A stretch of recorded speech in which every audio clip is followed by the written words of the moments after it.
We listen, we don't judge. We listen with no judgment. Indaba ka-Anonymous osibhalele namhlanje ifundeka kanje. Ngaqolwa imali engango-400,000. Ngiyabingelela kuwe dadewethu nakumphakathi wala ekhaya. Ngiwusisi osekhulile, okhulele endaweni yase-KZN kwaNongoma. Ngikhuliswa umama kanye nobaba. Besihlala nezingane zakithi ezimbili. Ubaba ubeshayela amatekisi, umama yena asebenza emakhishini. Ngangiyingane ehlakaniphile nje impela, ikakhulukazi esikoleni. Ngafunda ngaqeda ngase ngiyofundela i-chartered accountant. Ngaqeda ukufunda ngathola umsebenzi kwenye yamabhenki amakhulu. Ngase ngithola umyeni. Sathola izingane ezimbili zamantombazane. Ngebhadi ke akuhambanga ngendlela emshadweni wami. Umyeni wami ubethanda utshwala nabangani. Lento yayidala enkulu ingxabano endlini. Lokho ke kwadala ukuthi sigcine sehlukana sinaye senza i-divorce. Kodwa ke angimsoli bandla, phela sashada sibancane kakhulu sinaye. Ngangino-25 years, yena eno-27 years. So bekenza vele izinto ezenziwa ontanga bethu. Kwabaphatha kabi abazali bethu lokhu, kodwa bamukela isinqumo sethu. Ngasala nezingane nomuzi. Ngathi ngizoqhubeka ngiwukhokhele, angithi sasisanda kuwuthola. Ngahlala isikhathi esingangeminyaka 5 emva kokuhlukana nobaba wezingane zami. Ngase ngibona sengikulungele futhi ukujola. Ngase ngijoyina iTinder. Ilapho ke engahlangana khona nobhuti owathi ungowaseThekwini. Into eyenza ngijoyine iTinder ukuthi ngisebenzela endlini, ngapha anginabo nabangani, so angisiye nje umuntu ohambayo. Yingakho ke ngabona kungcono ngizifunele umuntu kuTinder. Saxoxa ke nobhuti kuTinder into engenza amaviki 2. Wase ecela amanamba wami. Sase siqala ke sixoxa kuWhatsApp isikhathi esingangenyanga. Sase sibona ukuthi asihlele usuku lokuthi sibonane, nangempela kwenzeka lokho. Wangikhiphela ku-restaurant ebizayo kwenye yama-mall adume kakhulu eGoli. Into eyenzeka ke ngalola suku, yena akadlanga, waphuza nje isiphuzo kuphela. Kwadla mina ngedwa, kodwa yena wakukhokhela bandla ukudla. Saxoxa nje ngalola suku futhi sijabulile. Wase eveza ukuthi yena ufuna umuntu ozimisele ngempilo, akanaso isikhathi sokudlala. Ngoba nami vele ngangifuna lokho. Sazwana nje kakhulu ngokwenkulumo. Kwashaya isikhathi sokuthi sihlukane. Into eyangichaza ngaye, wathi uzongiphelezela endlini ukuze abe nesiqiniseko sokuthi ngihambe kahle. Ngamangala ke ukuthi kanjani ngoba wayehamba ngemoto yakhe nami ngihamba ngeyami. Kodwa into ayenza, wangilandela ngaze ngafika endlini. Wabese ejika ke elibangise kwakhe. After lapho ke sase sifonelana ngama-video call, ngivuswa ngabo good morning. Nami ngabona nje ukuthi lo bhuti cha uzimisele ngempela. Ubengumuntu ke obenokungithumela izimbali. Kwesinye isikhathi kube isidlo sasemini. Bengizwa ngaye nje sekafona angazisa ukuthi khona izinto akazozithumela. Sengiyobona-ke sengibona ngabantu bedelivery eminyango. Lokho kwangenza ngamuthanda kakhulu kunakuqala. Into ebeyenzeka-ke ubenokuza endlini kwami uma izingane zisesikoleni. Siyokwenza leyo nkonzo yasekamelweni aqede ahambe. Bekuthi njalo makuphela iviki angithumele imali ukuthi angigcwalise kuzinto zasendlini ezishodayo. Kodwa imali yakhona ibingakaze yandlula u-R1,000.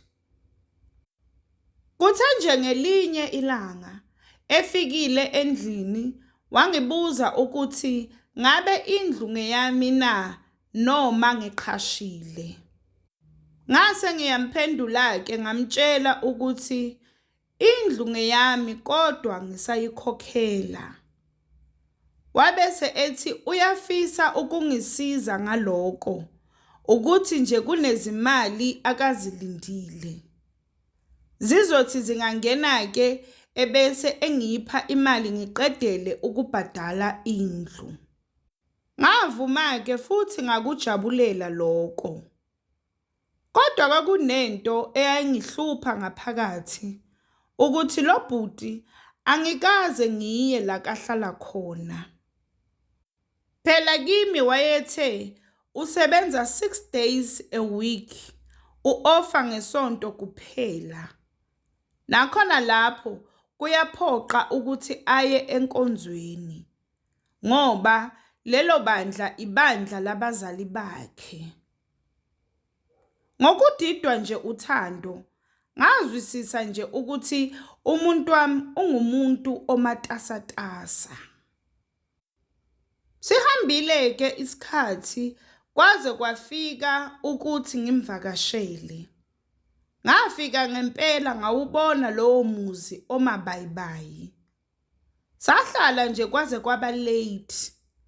Kwathi sengizohamba wacela ukuthi asiyothandaza. Ufisa ukuthi sicelele uthando lwethu impumelelo. Wavula-ke kwelinye lamagumbi akathi uthandaza kulo. Sangena ngathola kunendlu nje encane yotshani ibekwe phezu kwetafula kanye neBhayibheli. Mina ngangithi uhlobisile ngalendlu, kanti cha lutho.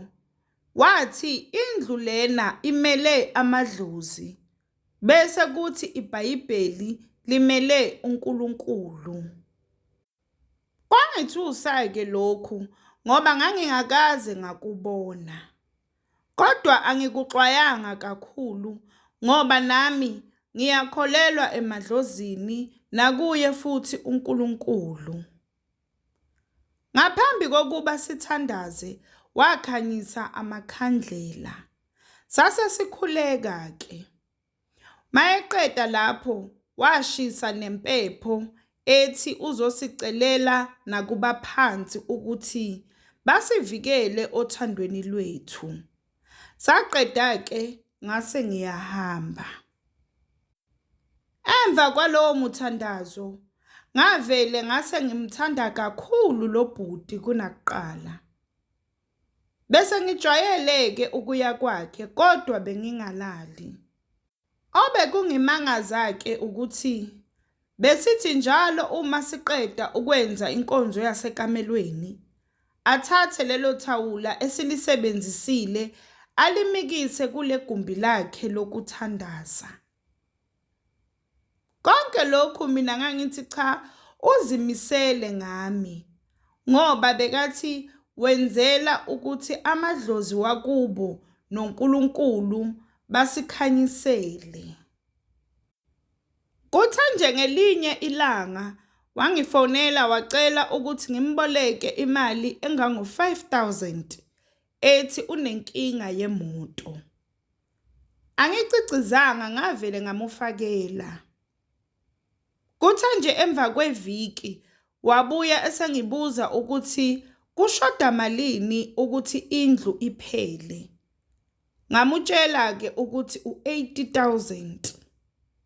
Waqhamuka esefaka leyo mali.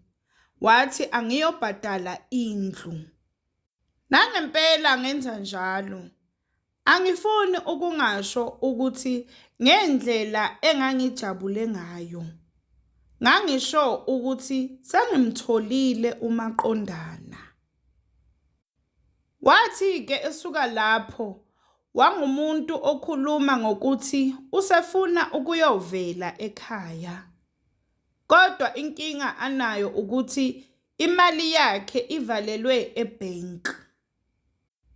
Kuthe nje emva kwenyanga wathi ufunwa ngama-Hawks ngoba imali ebonakala ebhenki lakhe iningi kakhulu. Wathi-ke labantu bafuna itshotsho engange-1,000,000 ukuthi kuphume le mali naye bamuyeke phansi. Wafika endlini ezongibonisa ama-bank statement ezimali ezishisiwe. Nami ngaba nethemba. Wacela-ke ukuthi angimugcwalisele le mali ashoda ngayo. Wayethe ushoda ngo-500,000. Ngamutshela-ke ukuthi imali engaka angeke ngibe nayo. Wayesethi kimi angihambe ngiyothatha i-loan ebhenki. Uzoyikhokhela makuphuma lezi mali zakhe. Nami-ke ngenza njalo. Imali engayithola ebhenki kwakuyi-350,000. Sabe seke sesifuna umashonisa. Sahamba sayobambisa ngemoto yami. Angithi phela eyakhe wayeyidinga ukuthi aye ngayo emsebenzini. Basinika-ke imali engango-50,000. Ihlangana kanjalo-ke ukuthi ibe i-400,000 le mali. Emva kwalokho sathi nje ukuxoxa into eyenza iviki. Engithembisa nokuthi imali yakhe iyaphuma makuphela inyanga. Lento yenzeka early ngabo-10 zikaJune 2023. Kuthe ngeviki elilandelayo umuntu akasafoni, sekufona mina kuphela. Uthe esuka lapho ngangasamtholi isidalo efonini. Ngathuka nje impela. Ngazama-ke ukuya la ngazi ukuthi uhlala khona, ngangamthola. Ngathola ukuthi le ndlu ibiqashiwe. Nakhona lapho ubesebenzisa elinye igama, hhayi leli mina engimazi ngalo. Ngahamba-ke ngayovula icala, lwenziwa uphenyo. Ngathola ukuthi nale moto ebekayisebenzisa, i-number plate bekungasiyo eyaleyo moto. Ngabapha nesithombe sakhe, bathi mabenza uphenyo, bathola ukuthi ubhuti ungowaseMaputo. Ukuthi nje uhlale kakhulu eThekwini, yikho nesizulu sakhe sasiqinile. Ngagula kakhulu after lapho, ngoba kwavela ukuthi nakhona eKZN usebaqedile abantu besifazane ngale scam sakhe. Ukugcina kwami ukuzwa kwathiwa ubalekele kwelakubo. Basho vele ukuthi yinto ayijwayele lena. Ngagula kakhulu kulonyaka ka-2023 no-2024. Ngangingena ngiphuma ezibhedlela. Namanje ngiphila ngamapilisi we-depression. Nezingane zami ngazihambisa ekhaya. Phela bese ngike ngazama ukuzibulala zikhona. So i-therapist yami yathi angizihambise ekhaya ukuze ngiphole kahle. Nomsebenzi wacishe waphela. Angithi bese ngingamithi ama-deadlines ngendaba yesitress, bese ngingakwazi ukufokhasa kahle. Ngenhlanhla bazwisisa bandla abaphathi bami. Kwaleyo mali-ke angikaqedi nokuyikhokhela. Engithanda ukukufundisa abantu bakithi ukuthi abaqaphele abantu abangena nabo ebudlelwaneni. Futhi umuntu wenze ucwaningo olujulile ngaye ngaphambi kokuthi umthembe. Bese ngithi kulabantu abaskema abantu abayeke bandla, ngoba labo bantu mabangazibulala igazi labo liyobuzwa kubo. We listen, we don't judge. We listen with no judgment. Sacela usitshele ukuthi ucabangani ngendaba ka-Anonymous osibhalele namhlanje lapha ku-comment section. Sacela ungakhohlwa ukulike, ushare, usubscribe. Ungakhohlwa ukuthi ukusubscribe it's for free, awubhadali lutho, it's for free.